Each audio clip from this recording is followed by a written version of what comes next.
It did happen. Hamas and Fatah signed their much-trumpeted Palestinian Reconciliation Pact yesterday in Cairo. According to the agreement, an interim government will be set up and elections will be held in 1 year. What does it mean for the prospects of peace in the Middle East? We'll find out today on Politics and Religion. Look, there are two things I don't discuss: politics and religion. In my house, we don't talk about politics and we don't talk about religion. I'll talk to you about anything except politics and religion. I never talk about politics and religion. Politics determines how we'll live here on earth. Religion determines how we'll live forever. I'm Irvin Baxter. I think it's time we talk about it.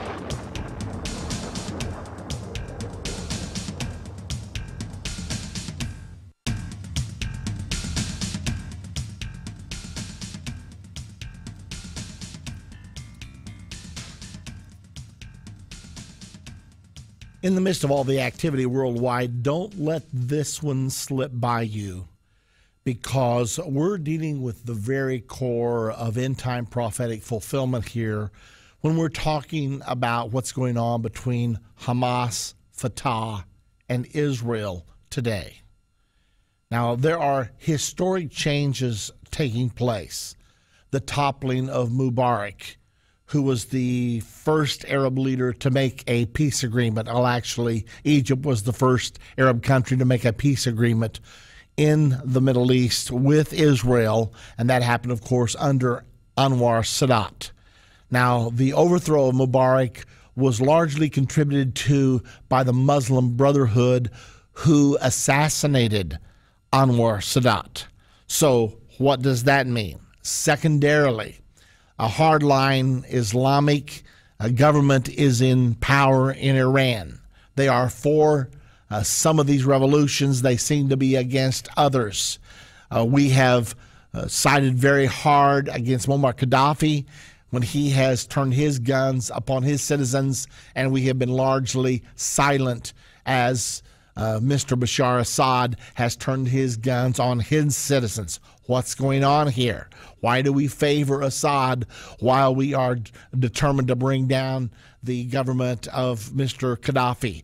Nobody is answering those questions. I don't claim to know the answer for certain, but I'm promising you there is a reason behind the whole thing. So what is really going on here, we may not always know, but this we do know.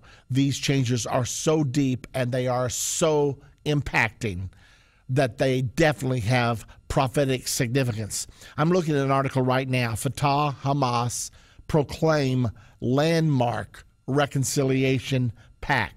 Now let's make sure we really understand what's going on here.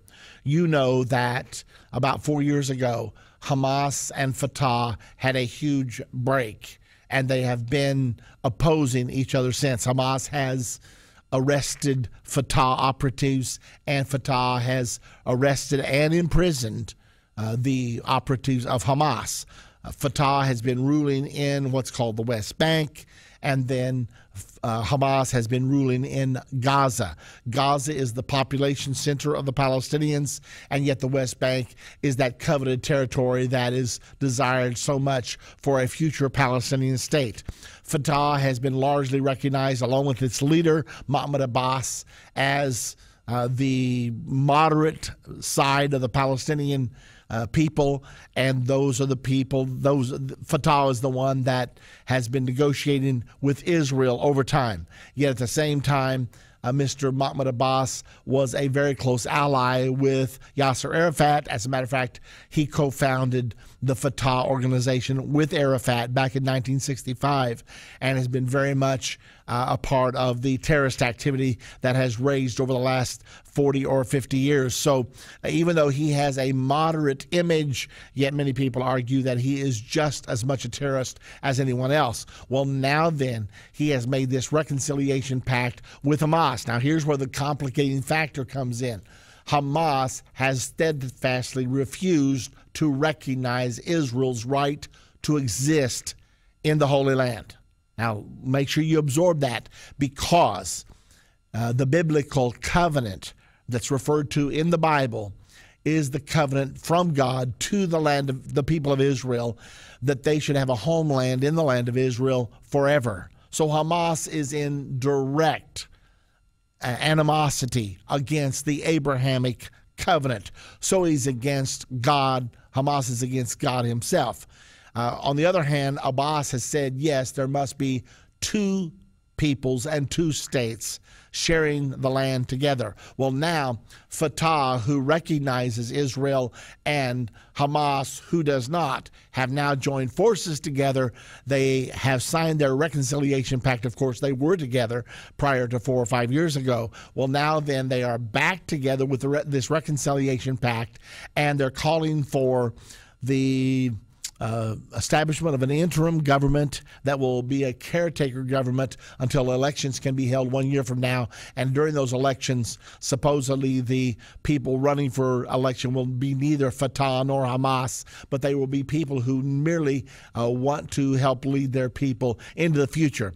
Now, okay, catch your breath, because what else do we have here? Well, we know that over the last 2 years, that the Palestinians have said, basically, Salam Fayyad, the prime minister of the Palestinians, and he's part of the Fatah party, and then Mr. Abbas, who is the president of the Palestinians, and he is the Fatah party. Well, for the last 2 years, they have said that they will be ready for statehood by September of 2011. They've been saying that since 2009. What happened was they realized that we're playing games here. We're not equipped to run a state if we had one tomorrow.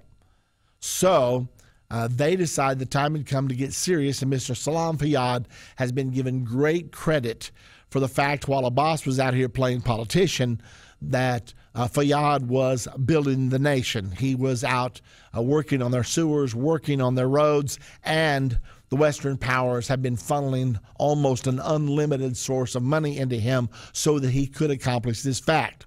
So as we neared the September deadline, it looked like that everything was on course for the Palestinians to be ready to establish their own nation and to govern themselves. And therefore, they begin to talk about, if Israel does not come to the peace table, then we will unilaterally declare statehood. Now, why is that so important? It's really necessary for us to understand these things. Well, because the Palestinians contend they have to get every inch of the ground back that they lost in the 1967 war.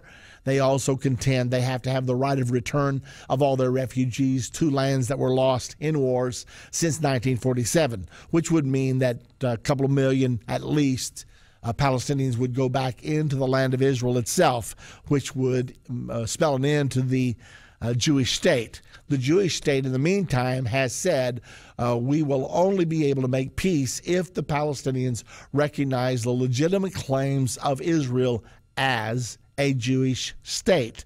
Now, many people believe that the Palestinian strategy is, yes, let's make a peace agreement, but let's make sure there are so many Palestinians inside of Israel as a result of the agreement that within 20 or 30 years, the Palestinians will have a majority. They then will be able to vote out the Israeli prime minister and vote in a Palestinian prime minister. Well, Israel is very cognizant of this thinking, and therefore they believe demographics compel them to reach a peace agreement, even if they have to do it unilaterally, draw some lines that will ensure a Jewish majority for the nation of Israel in the foreseeable future. Then when Israel contends they must have a Jewish majority and that they must have a Jewish state, then of course, everybody begins to use the horrible R word. You're racist. You think the Jews are better than everybody else. You say you have to have a Jewish state. You're racist. And so that puts Israel very much on the defensive, because many years ago, I think it was back in 1979, the United Nations passed a resolution against Israel equating Zionism with racism. Zionism is the belief that there must be a state established in the Holy Land for the Jewish people. So they ruled in the United Nations, actually voted on it, that Zionism was racism. Well, during the reign of Mr. Benjamin Netanyahu as the ambassador to the UN from Israel, he was able to skillfully work behind the scenes and to get that resolution transcended, so that no longer is it on the books that Zionism is racism. Now then, he's the prime minister of Israel, and this issue is being revisited again. So we see it all coming back. It's so amazing as we watch all these maneuverings. In the meantime, lurking in the background are these incredible prophecies foretelling what is going to happen. Okay, now I know I've been talking 90 to nothing since the beginning, but let me back up to make sure we're getting it, because I want to go to an article that was published just today by Associated Press. It is entitled, Fatah Hamas Proclaim Landmark Reconciliation Pact. Rival Palestinian factions Fatah and Hamas on Wednesday proclaimed a landmark reconciliation pact aimed at ending their bitter 4-year rift that has left them with competing governments in the territories envisioned for a future Palestinian state. But Israel's leader denounced it as a mortal blow to peace. Now, it looked like Israel and Fatah were about to get an agreement and leave Hamas on the outside, and everybody said, what good is that going to do? You don't really have peace yet. But now then that Hamas and Fatah are coming together, the Israeli leader, Mr. Netanyahu, says that this cannot work because this is a mortal blow for peace. Well, the reason he says that is because Hamas has repeatedly stated that they will stand for nothing less than the dissolution of the Israeli state. Okay, so where do we stand? How does Mahmoud Abbas think that he is going to continue to curry favor with the international community while holding hands with Hamas, not under the table, on top of the table, an organization that has been designated as a terrorist organization? And what does he think is going to happen when he goes to the UN in September and says, recognize our statehood within 1967 borders? What's Abbas thinking right now? What is the talk behind closed doors? Well, when we come back, we're going to try to give you some indication as to what may be going on behind closed doors and what the plan is. Now, here we are. We're in May now. So we've got June, July, August. We have 4 months, 4 short months, until the General Assembly of the United Nations convenes in New York City for the opening of the next General Assembly of the UN. That is where Abbas is going to ask them to recognize Palestinian statehood. Now, he's going there now representing, or he or whoever goes there will be there representing the entire Palestinian people now because of this reconciliation pact. But the negative side is Hamas has yet to come out and say, yes, we do recognize Israel's right to exist as a nation. Now, that's one of the things that Hamas must do to be recognized by the world community, must recognize Israel's right to exist. Secondarily, must renounce violence. And thirdly, must express that they will support previous agreements between Palestinians and Israelis. Will they do it? We're going to see if we can find out. We'll be back. Endtime Ministries presents End of the Age, a 30-minute commercial-free TV show hosted by Irvin Baxter.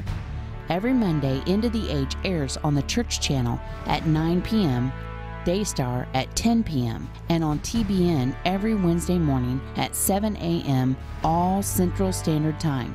On End of the Age, Irvin depicts how modern issues like an establishment of a one-world government, the religion of Islam, a coming World War III, and more line up so clearly with Bible prophecies written over 2,000 years ago.